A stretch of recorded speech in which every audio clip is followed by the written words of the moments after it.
있습니다. 이거는 설교도 아니고 그냥 성경에 있는 내용을 설명하는 말씀드립니다. 말씀을 통해서 여러분들이 받게 되시기를 바랍니다.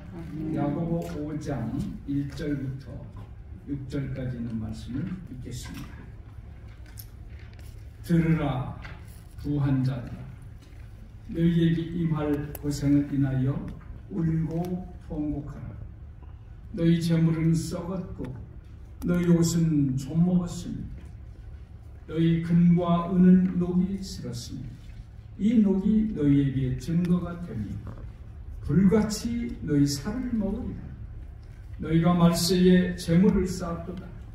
보라, 너희 밭에 추수한 품꾼에게 주지 아니한 삭시 소리를 지르며 추수한 자의 우는 소리가 만군의 주의 귀에 들렸느니라. 너희가 땅에서 사채하고 연락하여 도살의 날에 너희 마음을 살찌게 하였도다. 너희가 옳은 자를 정죄하였도다. 또 죽였도다. 그는 너희에게 대항하지 아니하였느니라.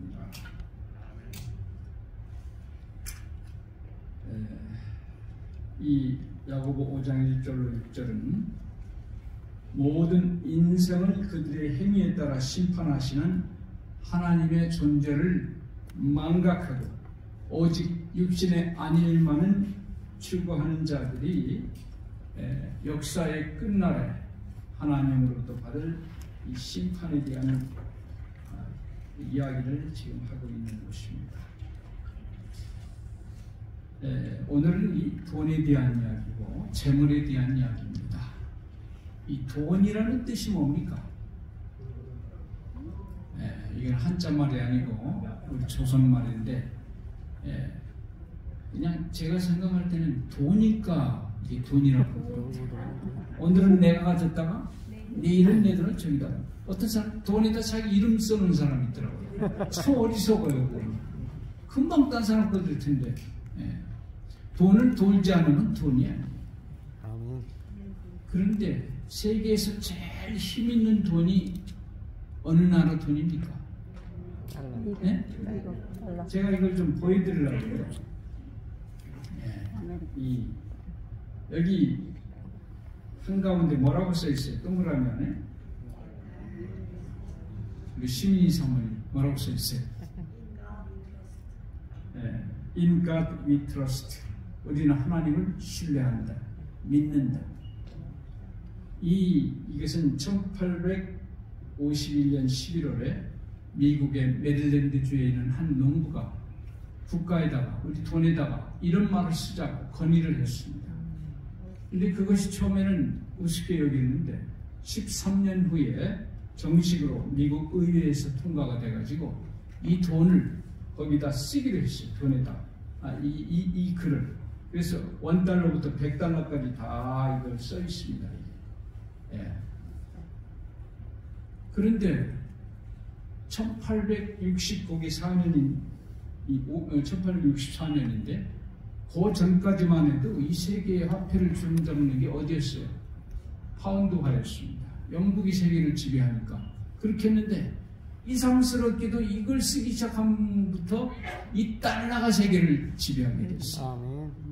그러니까 이 모든 재물에 하나님의 이름이 들어가면 그게 파워가 있는 것이고 그게 제대로 쓰여지는 겁니다. 우리 모든 재물에 지금 이 재물사용법에 대한 이야기인데 하나님의 이름만 그 재물에 붙으면 제대로 돌아가는 거예요.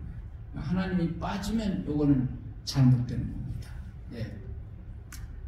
여기 이 본문에는 이 불의한 부자에 대한 이야기들인데 이거는 정상적으로 된 그런 부자에 대한 이 권고가 아니고 여기 야고보 5장에 나타나는 것은 불의한 부자들, 불법적으로 부자가 된 사람들, 그런 사람들에 대한 이야기인데 그들의 세 가지 잘못이 나와요.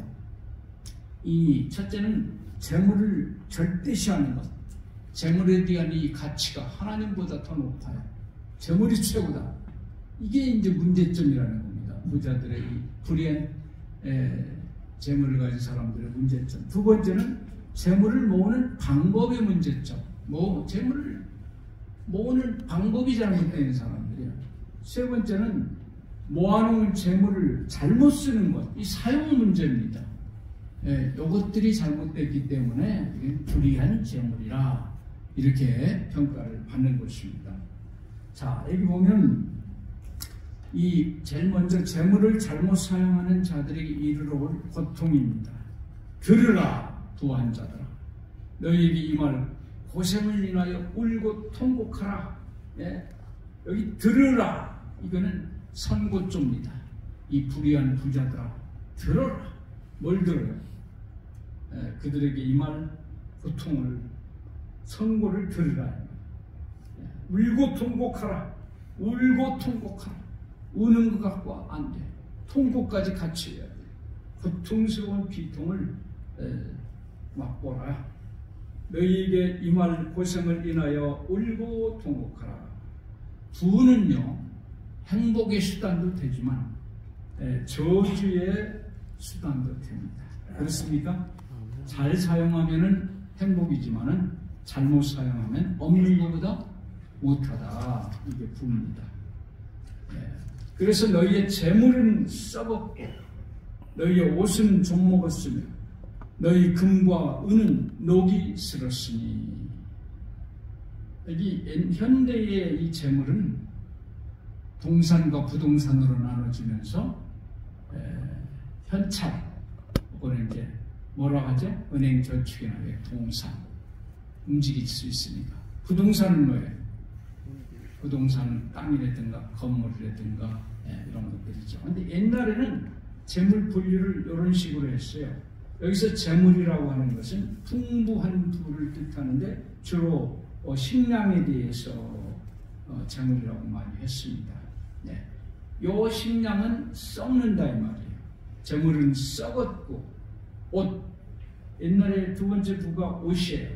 아주 화려한 옷들. 요거는 어떻게 됐다? 낡아졌고. 세 번째, 은과 금, 이게 기금속입니다. 이 기금속은 어떻게 됐다? 녹이 슬어버렸다. 녹이 슬었다는 것은 무가치하게 됐다. 그래서 재물은 반드시 어떻게 된다? 유한하다. 없어질 때가 온다 이 말이에요. 근데 이 재물은 없어질 때는 그냥 없어지지 않습니다. 반드시 손해를 끼친다. 제가 옛날에 목회 시작할 때 충북 영동에서 목회를 했는데 거기에 양산면이라는 면이 있어요. 양산면. 근데 그 양산면에 6.25 때 부자들이 거의 다 죽었어요. 6.25 때 인민재판 받아가지고 없는 사람이 그냥 억울하니까 공산당 만났으니 얼마나 좋아요. 그래가지고 손가락 총 해가지고 딱 재판도 없이 죽는 거예요. 다 죽었어요. 그런데 한 집만은 지금까지도 부자로 잘 살아요. 그 이야기가 뭔가 한번 들어보니까 그 부잣집 만한 그 어머니가 항상 자식들에게 하는 말이 있었어요. 재물은 있을 때는 조용하지만 나갈 때는 반드시 소리를 내고 나간다. 그러니 있을 때 없는 사람에게 잘해야 한다. 이거를 계속 입버릇처럼 자녀들에게 얘기했어요. 자녀들이 그 말을 명심했습니다. 그래서 그 6.25 이전에 많은 사람들에게 이 다른 부자들은 자기 것만 책임이라고 정신인데 이분들은 없는 사람에게 많이 도와줬어요. 6.25가 딱 닫히니까 부자들에게 억울했고 소원했던 사람들이 인민군 이용해서 죽이는 거예요. 그러나 이 사람한테는 아무도 그렇게 해보지 않은 사람이 없었어요. 이 부라고 하는 거는 있을 때는 별 소리가 없지만 없을 때 나갈 때는 어떻게 한다? 소리를 내고 나가요. 그래서 우리가 돈 잃으면 뭐도 잃어버려요? 건강도 잃고 따라서 명예도 잃고 다 있습니다. 나갈 때는 반드시 소리를 내요.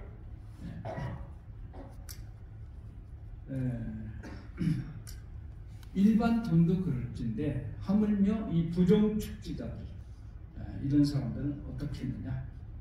이 녹이 너희에게 증거가 되며 불같이 너희 살을 먹으리라. 너희가 말세에 재물을 쌓으리라.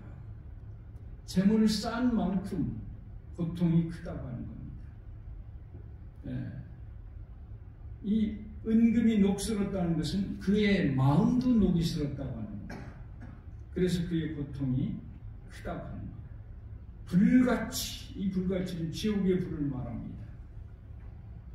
불의한 재물을 모으는 것은 미래에 받을 지옥불을 모으는 것과 같다, 이렇게 말했어요. 너희 살을 먹으리라. 살, 녹이, 살. 이거는 구약시대 때 이세벨의 살을 그녀가 탈취한 나봇의 밭에서 개들이 먹었어요. 그녀의 살을. 그걸 지금 인용하는 겁니다. 이 녹이 우리의 살을 먹는다. 우리가요, 이 땅에서도 이 불법적인 재산을 모으면 국가에서 처벌을 합니까? 안 합니까? 정상적으로 버는 거 외에 이상하게 벌면 반드시 처벌을 합니다. 뭐 예를 들면 주가 조작이라든가 또 뭐 매점 매수이라든가 이렇게 하면 다 큰 경제를 혼란하게 하고 다른 사람은 누구인가 피해를 입겠죠. 그래서 반드시 국가가 정상적이 아닌 그런 돈들은 반드시 벌을 합니다. 그런데 거기도 안 걸리고 살아남는 사람이 있어요. 그 두 번째 또 재판이 있어요. 그거는 그의 후손들에게 해가 찾아옵니다. 꼭 그렇게 돼 있어요. 당대는 괜찮지만 후손들에게. 그것도 안 하고 잘 죽었다. 그러면 최후의 하나님의 심판이 기다리고 있다고 하는 겁니다. 반드시 불의한 돈은 하나님의 심판, 이 땅에서도 심판하지만 심판에 안 들어간 사람들은 반드시 후손에게 그게 찾아오고 그것도 안 되면 어디로 간다? 하나님의 법정에 서게 됩니다. 그래서 우리는 그 재물을 그 주신 하나님의 뜻대로 사용해야 됩니다. 그래서 디모데전서 1장 18, 19절 선한 일을 행하고 선한 사업에 부하고 나누주기를 좋아하며 동정하는 자가 되게 하라. 이것이 장래에 자기를 위하여 좋은 터를 쌓아 생명을 취하는 것이라. 돈을 어떻게 쓸지를 얘기했어요. 여기 이 태국의 왕을 옛날에는 샴이라고 불렀어요. 샴. 그런데 이 태국의 왕들이 어떤 사람을 파멸시키려고 마음을 먹으면 그 집에 선물을 보냅니다. 뭐를 보내는가 하면 하얀 코끼리를 보내요.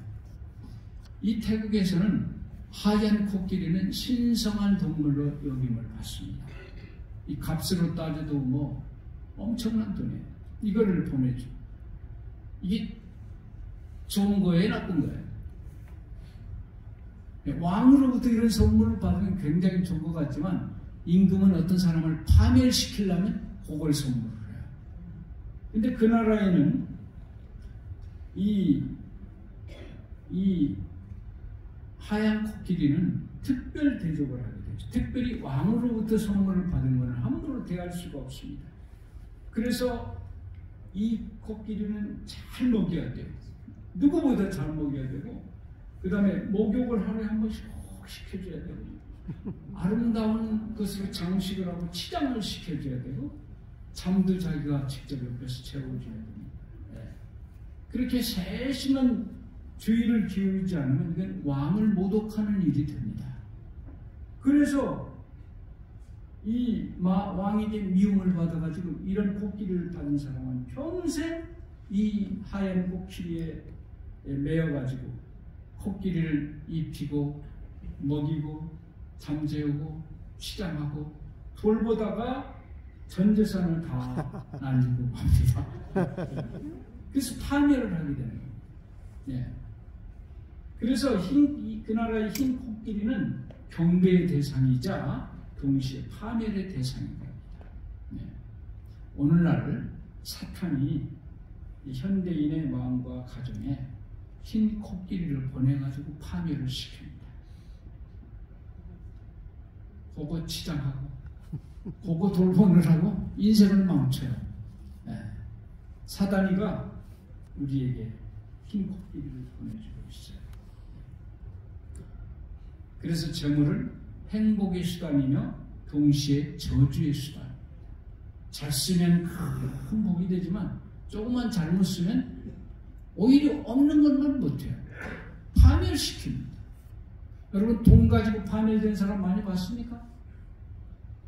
가난할 때는 그렇게 크게 파멸을 한다. 그러나 돈이 많을수록 파멸당하면 비참합니다. 예. 그래서 여기 부자들이 범하기 쉬운 첫 번째 죄는 재물을 절대시한다는 겁니다. 너희가 말세에 재물을 쌓도다. 재물을 주시는 하나님보다 재물 자체를 더 경배한다는 것을 말합니다.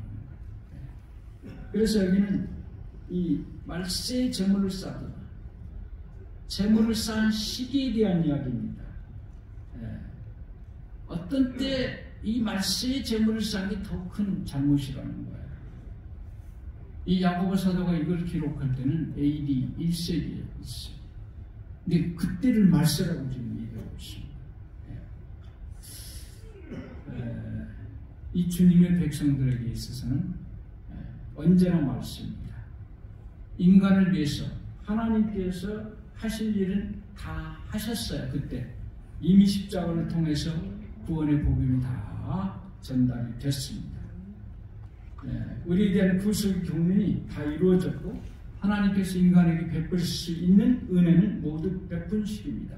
그래서 그때부터 말세라고 하는 거예요. 그러니까 주님의 백성은 바로 이 말세부터는 복음을 전하기 위해서 전 정성을 쏟아야지 그때 돈만 집착하고 돈만 먹으려고 한다면 그게 바로 죄악이라고 하는 것이에요. 그래서 이 최고의 가치로 생각하는 것이 재물이에요. 그 당시 이렇게 했다고 하는 것은. 그래서 그 당시 부자들의 첫 번째 잘못은 재물을 절대시했다고 하는 겁니다. 여기 하이픈의 말씀에 이렇게 되어 있어요. 나는 교회를 향하여 엄숙한 말을 한다. 현재 교회 농명책에 기록되어 있는 20명 중에 한 명도 지구의 역사를 끝마칠 준비가 되어 있지 않다. 그들은 하나님을 위한다고 말하고 있으나 실상은 돈을 더 사랑한다. 이 돈 자체는요 잘못이 없어요. 부자가 나쁜 게 아니고 그 부를 잘못 사용하였을 때 문제가 되는 겁니다. 자, 그 다음에 부자가 범하기 쉬운 두 번째 죄는 재물을 모으는 방법이 잘못됐다고 하는 겁니다. 보라, 너희 밭에 추수한 품꾼에게 주지 아니한 삭시 소리를 지르며 추수한 자의 우는 소리가 망군의 주의 귀에 들렸느냐. 여러분, 추수한 자에게 품꾼에게 주지 않은 삭시 소리를 지르는데 이 삭시 소리를 지르는 소리 들어보셨어요? 네? 들어보신 분 있어요? 저는 날마다 듣는데 그게 뭘까요? 이게 뭐 하는 거예요? 노조들이 파업하는 겁니다.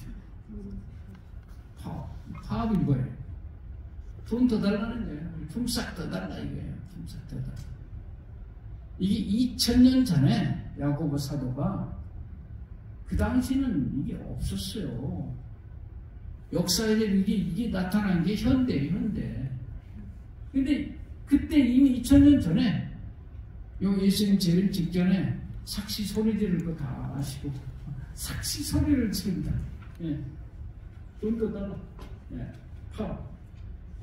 여러분, 돈 버는 방법에는 귀천이 없습니다. 그러나 중요한 것은 우리 하나님의 백성들은 이 백성의 품위에 맞는 방법으로 돈을 벌어요. 직업 선택을 할 때도 그렇게 해야 되고 그 모든 돈 버는 방법 단계가 그래요. 우리는 부도덕한 장사를 해서는 안 됩니다. 합법적인 사업을 해야 됩니다. 우리 신자들이 술 장사하면 될까요? 안 될까요? 네?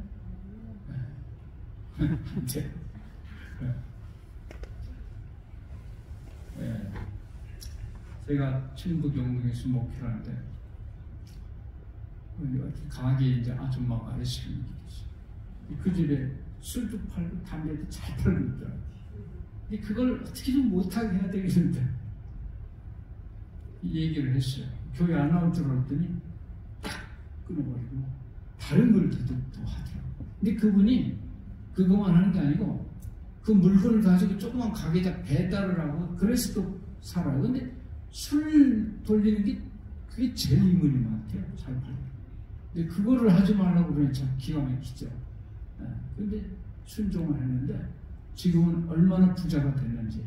홍성에서 그 박스 찍는 공장을 하거든요. 박스 찍는 공장. 요새는 택배가 얼마나 불티나는지 이 박스 공장이요.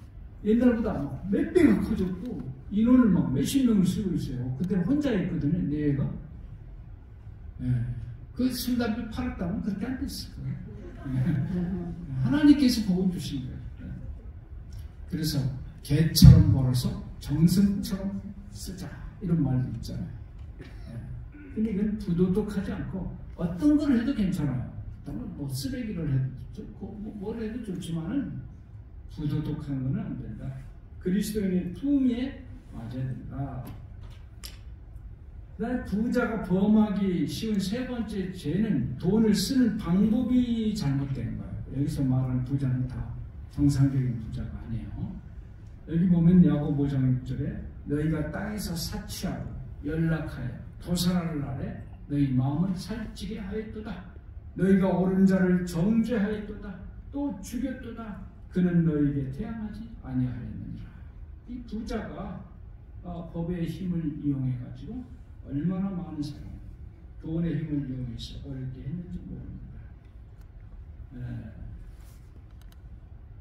여기 사치하였도다. 이것은 신분에 지나치게 치례를 하는 걸 말해요. 분수 없이 호사하는 거예요. 연락하여 음란과 호색에 빠졌다는 겁니다. 이 내가 버는 돈은 비록 나의 소유지만 그 사용도 사실은 도덕적으로 써야 됩니다. 내가 번 돈이니까 내 마음대로 씁니다. 맞아요, 틀려요? 우리 한국은 보통 부자들에 대한 감정이 좋아요, 안 좋아요? 안 좋아요. 제가 언제부터 부자예요? 금수저 물고 왔으니까 부자지. 나는 흙수저라 어렵다.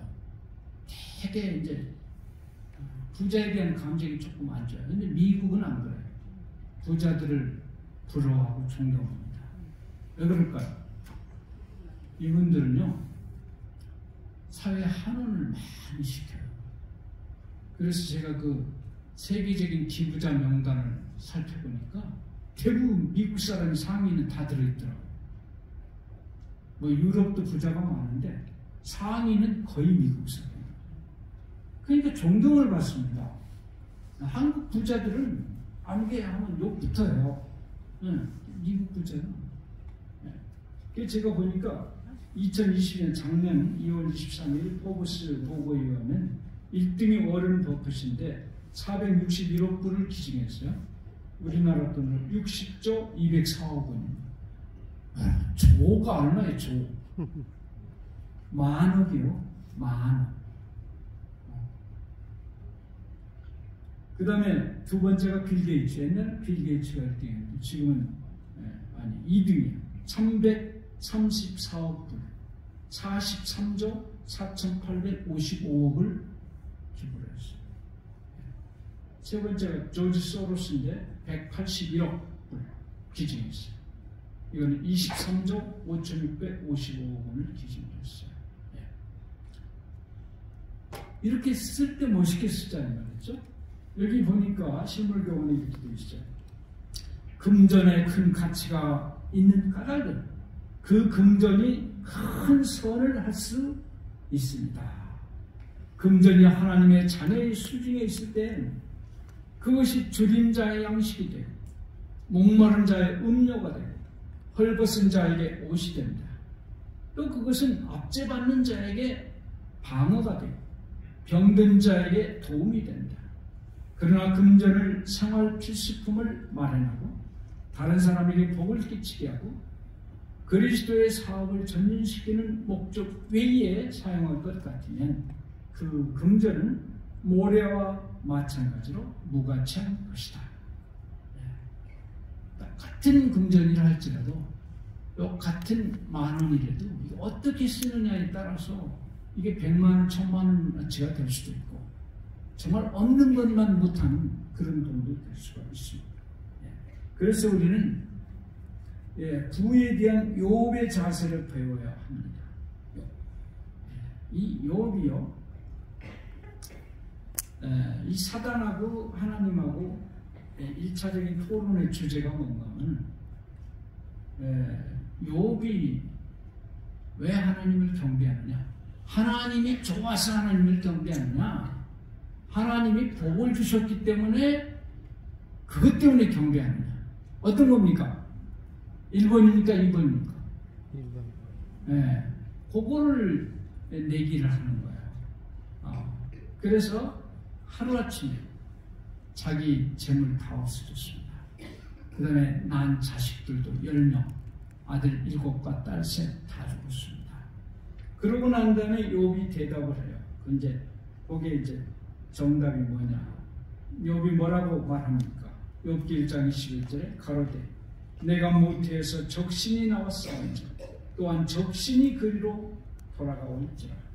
주신 자도 여호와시요 취하신 자도 여호와시오니 여호와의 이름이 찬송을 받으실지어다 하고, 욥은 두 가지를 분명히 했어요. 첫째는 그 재물의 소유주를 정확히 알고 있었어요. 소유주가 누구라는 겁니까? 하나님이라. 주기도 하고 취하시기도 하는 주인 마음대로. 그래서 때문에 그는 재물의 사용법을 알고 있었어요. 욥기 31장서부터 보면 그런 얘기를, 내가 언제 가난한 자의 소원을 막았던가. 그냥 봅시다. 가난한 자의 소원을 막았던가, 과부의 눈으로 실망케 하였던가, 나만 홀로 식물을 먹고 고아에게 먹이지 아니하였던가. 실상은 내가 젊었을 때부터 고아를 기르기를 그의 아비처럼 하였으니 내가 모태에서 나온 후로 과부를 인도하였으므로 내가 언제 사람의 의독이 없이 죽게 된 것이나 빈궁한 자가 덮을 것이 없는 것을 보고도 나의 양털로 그 몸을 돋게 입혀서 그로 나를 위하여 복을 빌게 하지 아니하였던가. 나를 도와주는 자가 성문에 있음을 보고 내가 손을 들어 고아를 쳤던가. 그래하였으면 내 어깨가 어깨뼈에서 떨어지고 내 팔뼈가 부러짐이 마땅합니다.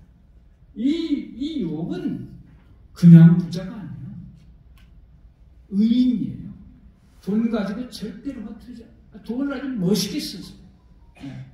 돈의 가치도 정확히 주인이 누구라 하나님이라는 걸 정확히 알았고, 그렇기 때문에 이 돈을 철저히 하나님의 뜻대로 썼습니다.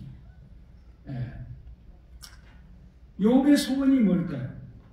욥의 소원은 세상의 부자가 되는 게 아니고 뭐였어요? 하나님으로부터 인정받는 사람이 욥의 소원이었어요.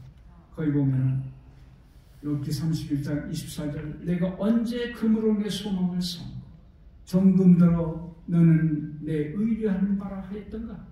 언제 재물의 풍성함과 손으로 얻은 것이 많음으로 기뻐하였던가. 내가 언제 부자 됐다고 좋아한 적이 있느냐? 아니라. 그러면서 말하기를 욥기 27장 4절, 결코 내 입술이 불의를 말하지 아니하며 내 혀가 괴유를 바라지 아니하리라. 죽기 전에는 나의 순전함을 버리지 않을 것이야. 욥의 소원은 부자 되는 게 아니에요. 이 땅에서 유명하게 되는 게 아닙니다. 하나님으로부터 인정받는 사람이 되는 것이 욥의 소원입니다. 재물이 늘어도 거기 치심치 말지어다. 치심이 뭐예요? 네? 마음을 거기다 홀딱 뺏기는 거예요. 치심. 돈을 사랑함이 일만하게 뿌리가 되나니 이것을 사모하는 자들이 미혹을 받아 믿음에서 떠나 많은 근심으로서 자기를 찔렀도다. 내가 이 세대의 부한 자들을 명하여 마음을 높이지 말고 정함이 없는 재물에 소망을 두지 말고 오직 우리에게 모든 것을 후히 주사 누리게 하시는 하나님께 두며. 시편 39편 6절 진실로 각 사람은 그림자같이 다니고 헛된 일에 분야하며 재물을 쌓아는 누같이 하는지 알지 못하나이다. 주여 내가 무엇을 바라리요? 나의 소망은 주께 있나이다. 우리의 소망은 이 땅의 어떤 재물이 아니에요. 어디에 있다? 주께 있다. 여기 한 사람이 돈의 여행이라는 시를 썼어요. 코스트라는 사람인데 이 시의 제목은 100프랑 앞에서의 기도입니다. 이 시를 좀 읽어드리고 마칠까 합니다. 주님 보십시오. 이 집회를 나는 소름이 끼칩니다. 주님은 아실 것입니다. 이 돈의 비밀과 역사를. 이놈은 돌고 돌며 숱한 사람을 죽였고 숱한 사람을 살렸습니다. 불과 몇 시간, 불과 며칠 동안 이것을 쥐어보기 위해 얼굴에도 마음에도 금이 가게 한 괴물입니다. 주여 이 100프랑짜리가 몇 사람의 손을 건너왔을까요? 말없는 이놈이 여인에서 무엇을 했을까요? 약혼녀에게 장례를 보내기 위하여 세례 축하식에 귀여운 어린이에게 과자값으로 내일 식탁에 빵을 올려놓기 위하여 그리고 의사의 진찰며 딸의 옷을 사기 위해서도 그러나 그것은 사랑 파탄의 슬픈 이혼장 우편료에도 사연 많은 아기의 낙태 수술비에도 주정뱅이의 술값으로도 쓰였겠죠. 성선원에게 해로운 영화 제작비로도 물란한 유행가의 레코드 값으로도 젊은이의 모라를 파괴했고 어른들을 도둑으로 만들고 여자의 몸을 몇 시간 희롱하기 위해서도 쓰였겠죠. 범죄의 흉기를 사기 위하여 그리고 죽은 자의 관을 위해서도 쓰였겠죠. 주여 나는 이 100프랑을 그 속에 숨은 기쁨과 부끄러움과 자랑스러움과 눈물과 웃음을 다 묶어 주님께 바칩니다. 그리고 주여 이 100프랑을 인간의 심벌로 아니 나 자신으로서 당신께 바칩니다. 주님 어떻게 새로운 여행은 없겠습니까? 이 돈이 돌아다니면서 별짓거리를 다 해요. 좋은 일도 하고 나쁜 일도 하고. 그러나 주여 나는 이 돈을 나 자신과 함께 주님께 드리겠습니다. 돈을 잘 쓰게 해달라 이 말이에요. 하나님께서는 우리가 쓴 돈에 대해서 반드시 심판하십니다. 우리에게 주신 이 돈을 하나님의 영광을 위해서 씀으로써 하나님의 나라가 증진되고 우리도 복받는 그러한 삶을 살게 되시기를 간절히 바라면서 말씀을 마치겠습니다. 기도하겠습니다. 자비로우신 하늘아버지, 오늘 돈의 사용법, 재물의 사용법에 대해서 말씀해 주시니 감사합니다. 재물을 신으로 받들지 않고 재물 모으는 방법을 가장 정당하게 하고 이 재물을 사용하는 방법도 주님의 뜻대로 사용할 수 있도록 주여 은혜를 주시옵소서. 우리에게 주어진 재물이 저주가 되지 않고 나의 생에 큰 복으로 돌아오고 다른 사람에게도 큰 복을 끼치는 그런 재물로 우리가 쓸 수 있는 지혜를 주시옵소서. 이 귀한 안식일 첫 시간 밤 사랑하는 아버지의 종들 각 가정마다 복 주시고 또 이제 올해도 2달이 지났습니다. 올해도 금방 또 지나갈 겁니다. 이 짧은 인생 주여 정말 하루하루를 주님의 뜻대로 잘 살아가고 우리에게 주어진 재물을 주의 뜻대로 가장 잘 써서 정말 복받는 한 해가 되게 할 수 있도록 주님 은혜를 주시옵소서. 이 밤도 우리 하늘들의 기도를 응답하시고 평안하고 수면이 깊이 드는 좋은 밤이 되도록 도와주시옵소서. 예수님 이름으로 간절히 기도합니다. 아멘.